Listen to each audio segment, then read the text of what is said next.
એનાથી ઉપર આજે અલ્પેશભાઈ ને પછી કદાચ બ્રહ્મ જ્ઞાન લાગ્યું હોય કે આપણે જયારે ચૂંટણીના પ્રચારાર્થે નીકળશું ત્યારે આપણે ગામ ગોકીરો તો કરવો જ પડશે, તો છૂટકા તો હે નહીં.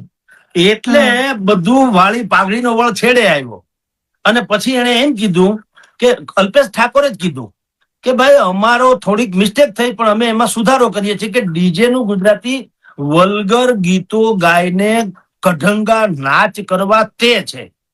અર્થાત તમે લગ્ન ગીત સારા ગાઓ, જેમાંથી પ્રેરણા મળે, જેમાંથી બેન દીકરીને કે બાપ ને દીકરીની ભાવનાની વાતો થાય, સંસ્કૃતિ ઉજાગર થાય, એવા ગીતનો વાંધો નથી, એવા સંગીતનો વાંધો નથી. હવે આ જે અત્યારે તથાકથિત સુધારો થયો ઈ પૈમાનો એટલે એનું કોઈ માપદંડ નથી.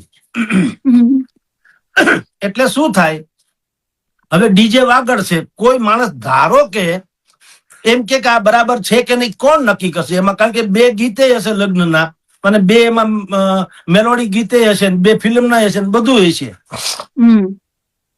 પણ વાત ઈ છે, સમાજે એક બીજી વાત કરી કે ધારો કે મારે ત્યાં, હું ઠાકોર સમાજનો સભ્ય છું અથવા તો ઠાકોર સમાજનો હું છું, મારે ત્યાં લગ્ન છે, મારે ડીજે નહીં વગાડવાનું, ઓકે.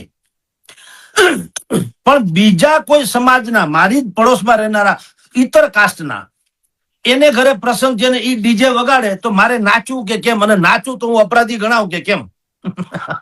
એ ડખો.